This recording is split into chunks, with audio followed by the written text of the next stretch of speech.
U.S. officials are walking a tightrope amid escalating conflict between Israel and Iran, balancing support with caution to avoid deeper involvement.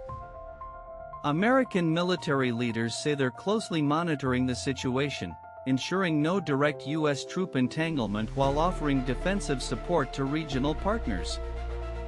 The Trump administration says it did not participate in Israeli strikes on Iran, distancing itself while affirming Israel's right to self-defense.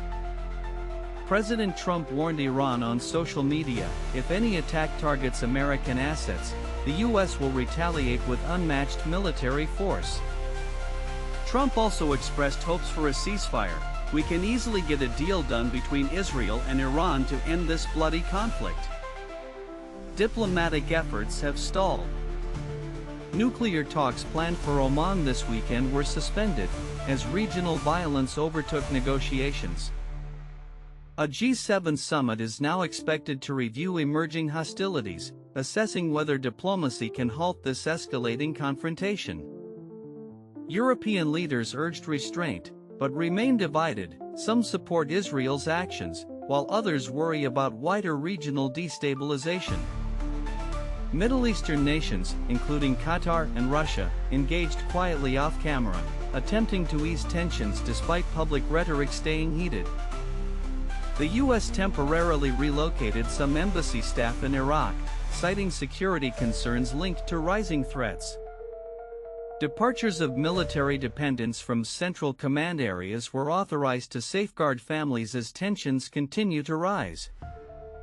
Secretary of State Rubio emphasized the strikes were unilateral and the U.S. is focused on protecting its personnel and interests. U.S. defense officials said Patriot missile systems and destroyers were positioned in the region, though direct U.S. participation is not confirmed. Officials told Scripps News that Iran requested U.S. involvement in curbing nuclear threats, but Trump has firmly rejected combat escalation. Still, defense analysts believe Washington remains ready to act should threats shift toward American forces or assets. Trump spoke with Russia's Putin, both agreeing the conflict should cease. Putin reportedly offered mediation between Israel and Iran. A senior U.S. official stated, "The fastest way for Iran to accomplish peace is to give up its nuclear weapons program." Diplomats are quietly exploring parallel negotiations, using third-party backed channels to reconnect the nuclear deal dialogue amid growing hostilities. Despite distance, Israeli coordination continues. Washington supplied missile defense that helped intercept Iranian missile barrages in recent days. U.S. officials caution that any escalation into U.S. territory or assets would trigger a disproportionate and decisive military response. Meanwhile, domestic forces, including Muslim American advocacy groups, are urging the administration to prevent civilian harm and pursue diplomatic solutions.